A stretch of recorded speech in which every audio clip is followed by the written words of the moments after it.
皆さんごきげんよう、上川薫です。今回取り上げる話題は、ムン・ジェイン大統領が全力で日本にすり寄ってきているということについて深く掘り下げていこうと思います。先日、ASEAN 会議の場において、ムン・ジェイン大統領は事前の予約などは全くなく、安倍晋三首相を呼び止めて少しお話をしましょうとお誘いしました。安倍晋三首相はこれを無下に断るわけにもいかないので、少しだけならばという形で対話を行う場面がありました。時間にして約10分。正確に言うと11分らしいのですが、おそらくこれは10分プラスアルファの分を四捨五入して11分というふうにしているのでしょう。この対話そのものについては、私は儀礼的なやり取りというものがほとんどで、その中身を見ていくと、ほとんど何もなかったとすら言えるようなものだというふうに結論付けています。しかし、ムン・ジェイン大統領がなぜそのようなことをしたのかという点についてはまだまだ深く掘り下げていなかったので、今回はそのことについて掘り下げていきます。そしてその結論というのが先ほど言ったようにムン・ジェイン大統領が全力で日本にすり寄ってきているということなのです。それではこの安倍晋三首相とムン・ジェイン大統領の対話をあちらの国においてはどのようにして報道されているのかといったことからまずは見ていきましょう。それでは記事をお聞きください。ハンギョレ、韓日関係に風穴を開けた11分間、解決に向けた意思のみ確認。韓日首脳13ヶ月ぶりに歓談。ムン大統領 ASEAN プラス3首脳会議で安倍首相にちょっと話そうと提案し、対話通じた問題解決に共感。日本強制動員について原則的立場貫いており、輸出規制や GSOMIA 複雑に絡み合う。専門家、まだ突破口を見出すのは難しい。ムン・ジェイン大統領と日本の安倍晋三首相が13ヶ月ぶりの歓談で、対話を通じた問題解決の原則を確認した。凍りついた韓日関係に肯定的な変化の可能性を示したシグナルだが、強制動員の解決策や輸出規制、GSOMIA の終了問題が複雑に絡み合っている両国関係の出口への道のりはまだ遠い見通しだ。ASEAN 関連首脳会議に出席するため、タイを訪問中のムン・ジェイン大統領は4日、ASEAN プラス3首脳会議が開かれたバンコクのノボテルインパクトフォーラムで、安倍首相と11分間単独で歓談した。ムン・ジェイン大統領が ASEAN 各国首脳と話をしている途中、安倍首相が入場したのを見かけ、ちょっと座って話そうと進めたことで実現した事前協議のない歓談だった。日本が対韓輸出規制に乗り出す直前の6月末、大阪で開かれた G20 首脳会議当時、両首脳が対話なしに別れたのとは違い、先月のイ・ナギョン首相が天皇即位の礼に出席するため、日本を訪問して韓日首脳会談を行ったのに続き、同日、両首脳が歓談を交わしたことで、両国関係が転換点を迎えているという期待感も高まっている。同日、両首脳の歓談の後、大統領府は、両首脳は最近、両国外交部の公式チャンネルで進められている協議を通じて、実質的な関係進展策が導き出されることを期待したと明らかにした。歓談で安倍首相は、ムン・ジェイン大統領の母親が死去したことについて弔意を表し、先月の天皇即位式にイ・ナギョン首相を派遣したことに謝意を伝えた一方、ムン・ジェイン大統領は弔意について謝意を表するとともに、天皇の即位を祝い、イ・ナギョン首相を歓待したことについても謝意を表したという。しかし、強制動員問題に対する日本の立場は依然として強硬だ。同日の歓談で、安倍首相がムン・ジェイン大統領に両国間問題に対する我が国の原則的立場を明確に伝えたと、日本外務省は発表した。日本の言う原則的立場とは、強制動員問題は1965年、韓日請求権協定によって全て解決済みであり、大法院の強制動員に対する賠償判決は、請求権協定違反だという主張だ。国家安保戦略研究院のキム・スキュヒョン対外戦略研究室長は、日本は警国が強制動員に対する解決策を打ち出さなければ、韓日関係は解決できないという立場を貫いている。首脳間の11分間の歓談で関係の突破口が開かれるのは難しいとした上で、ただし安倍首相も最近、これ以上韓日関係を放置することはできないという意思を表明しており、両国が対話の必要性は共感しているという点が変化だと指摘した。キム研究室長は、政府の強制動員被害者との積極的な疎通や、韓日が参加する財団設立による解決策づくり、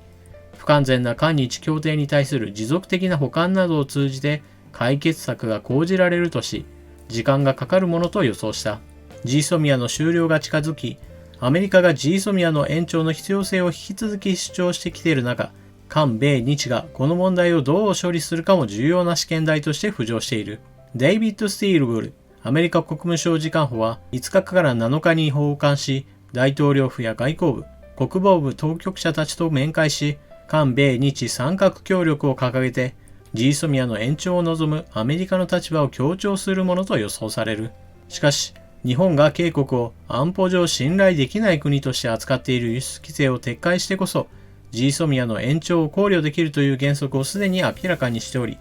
日本が輸出規制に関する態度を変える可能性も低いため、GSOMIA をめぐる圧力も続くものとみられる。今回、ムン・ジェイン大統領と安倍晋三首相の対話というものがどのように伝えられているのかというのを見るためにハンギョレの記事を利用しました。ハンギョレは政権お抱えの報道機関と呼ばれることすらあるような非常に政権支持が明確な報道機関です。今回その記事を引用したわけですが、その内容を見るとやはりムン・ジェイン大統領をまず評価する部分から始まって、ムン・ジェイン大統領が積極的な外交をしているにもかかわらず、安倍晋三首相はこれまで通りの主張というものを変えておらず、全く意固地だなというふうな、そういった悔しさがにじむような記事になっているように私には思いました。また、両首脳の会話というものが英語通訳者を介して行われたものであり、当初言われていたよりもさらに短い時間しか実際の対話というものが存在しなかったというふうなことも分かってきました。このことからも私が前回解説した通り、この2人の会話というものについては中身がほとんどないということが裏打ちされています。ですが、この2人が対話したことそのもの自体が大きなニュースとして取り上げられました。そのことの意味についてもっと考えてみましょう。中身が全くない対話であったにもかかわらず、この2人の会話というものが重要であったというふうに報じられるのはなぜか。それは、ムン・ジェイン大統領が自分から誘って安倍晋三首相との対話を望んだというこの事実です。皆さん思い出してみてください。例えば、ホワイト国指定からの除外というものを決定したときに、あちらの国の大統領、ムン・ジェイン大統領は一体どのようにして日本を非難したでしょうか。なんてひどい国なんだ。盗っ人たけだけしいやつめというような表現を行って日本側を非難しました。また国会議員たちも日本から仕掛けられた経済戦争の宣戦布告であるというようなことさえ言う人たちもいました。また GSOMIA が日本に対する外交カードになるかのように振る舞い、そして GSOMIA の破棄というものを通告してきたりもしました。ここで押さえておかないといけないポイントは、安倍晋三首相が求めていたのは当初から相手国に対する対話、そしてその対話を通じて改善しなさいという要求をしていたことです。例えば、慰安婦問題について言っても、強制徴用工問題についても、相手国と対話を通して国家間の約束を守りなさい、そのために話し合いをしましょうというのが安倍晋三首相の当初からの対応でした。この交渉しましょうという呼びかけについて言えば、例えば、ホワイト国から指定除外するときにも行われていました。軍事転用可能な物質について一体どうなっているのかといったことをしっかりと話し合いましょうというふうに呼びかけていたにもかかわらず、その呼びかけを無視していたのはあちらの国です。常に日本は外交の窓を開き、そして外交の場を設けようと努力を続けてきました。それらについていつでも無視していたのはあちらの国です。強制徴用工問題においても同じようにして安倍晋三首相は両国で話し合う場を設けましょうということを何度となく相手国に呼びかけていますが、その都度相手国はいやそんなものには乗らないというばかりに日付について無視してその返事を全くしなかったという事実があります。このことからも見てわかる通り、安倍晋三首相は常に会話を求めていたわけです。しかしその陰にあるのは当然のように、あなたの国がこの状況悪化を招いているのだから、解決策はあなた自身がしっかりと示さなければならないということを言っています。そして今回の ASEAN 会議の前においても、安倍晋三首相の周辺から漏れていた話というのは、解決策の提示がないのであれば、会談の予定はないというものでした。ここではその条件付けというものが大事になります。つまり、解決案をしっかり持ってくるんであれば、全く会談を行うことにはやぶさかではありませんよということです。解決案については、私が前回の動画で挙げたように、あちらの国の政府や企業、そして国民、どのような組み合わせであろうとも、あなたの国の国内問題としてしっかりと解決してください。日本企業や日本政府を一切巻き込まないでください。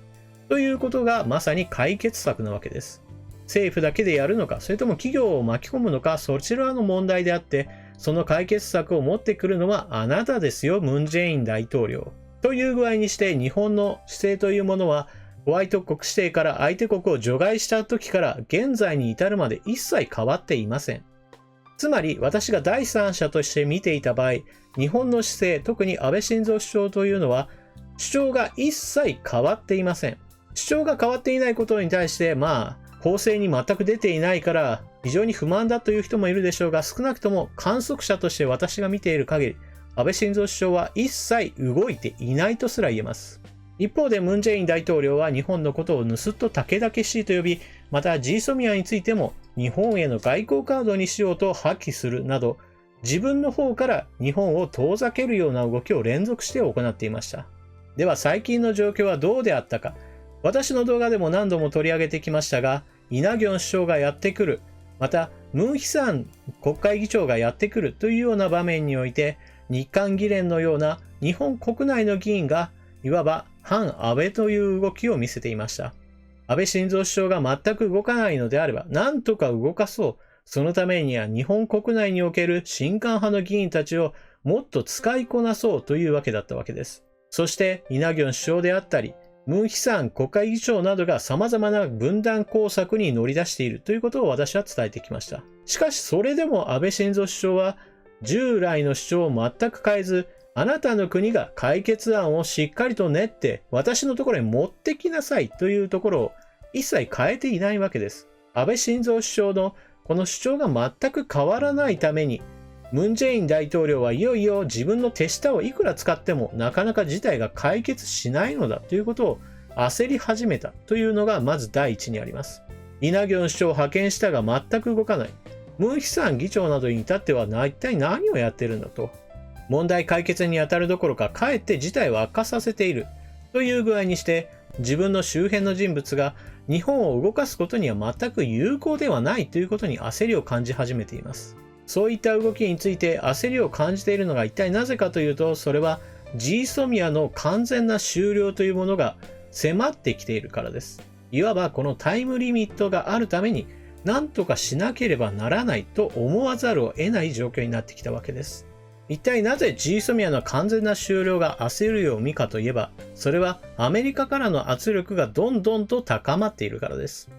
トランプ大統領がこの GSOMIA が完全になくなることについて何か明言したということはないのですが、アメリカの高官たちの動きを見る限り、このまま終わらせては絶対にダメだという非常に強い意志を感じます。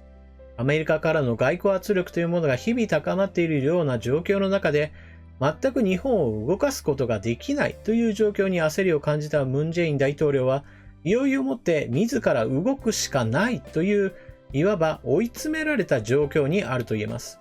そのような自分が動くしかないという追い詰められた状況の中にあって、ムン・ジェイン大統領はいよいよ日本にすり寄るしかなかったわけです。その第一の行動として現れたのが、今回のような安倍晋三首相を呼び止めての対談です。つまり、この対談そのものは話す内容についてはもはやどうでもよくて、向いている方向がどこかといえばアメリカなのです。ムン・ジェイン大統領としてはアメリカに対していかにして対応するかというふうに考えたときに、この会談をどう利用しようかと思えば、それは2つの方向があります。まず第一には破棄決定に向けて動くための口実作り。安倍晋三首相とたくさん話し合いました。しかしうまくいけませんでした。仕方なかったんですという具合にしてアリバイ作りをした可能性がまず1個あります。もう一つの方策は、安倍晋三首相と会話が成り立っているのだから、もう少し対話を繰り広げていくということが非常に重要なことが分かりましたという具合にして、一旦 GSOMIA の破棄については撤回を行うという方向です。この場合はアメリカ向けと同時に国内におけるいわゆる日本になびいてしまったのではないかというのを牽制する意味合いがあります。話し合いが今うまくいっている途中なんだから、この会談というものを続けるために一旦破棄することについては取りやめます。破棄を撤回しますという方向です。以上のことから、ムン・ジェイン大統領は全力で日本にすり寄り、そして日本とすり寄ることによってアメリカの方を顔を向けて、ほら私たちは日本としっかりと話し合っていますよというふうにアリバイ作りをしているというのが私の見立てです。最後に一つだけ補足をしていきましょう。今回私はムン・ジェイン大統領が全力で日本にすり寄ってきているというお話をしたわけですが、あちらの国の報道は全く逆の話をしています。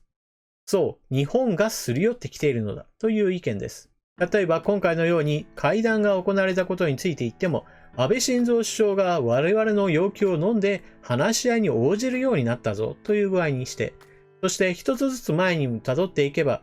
ムン・ジェイン大統領のお母さんが亡くなったことに対して弔辞を述べてきたぞ。いや、なんて礼儀正しいやつだ。我々に気を使っているぞ。今まであんな経済報復をしてきたような国なのに。といった具合にして、一つ一つ日本の行う行為というものについて、日本がすり寄ってきた証拠だというふうにして、あちら側の報道はしているわけです。一体なぜこのようなことが起こるかといえば、それは一体誰の視点を持って物事を考えているかということにあります。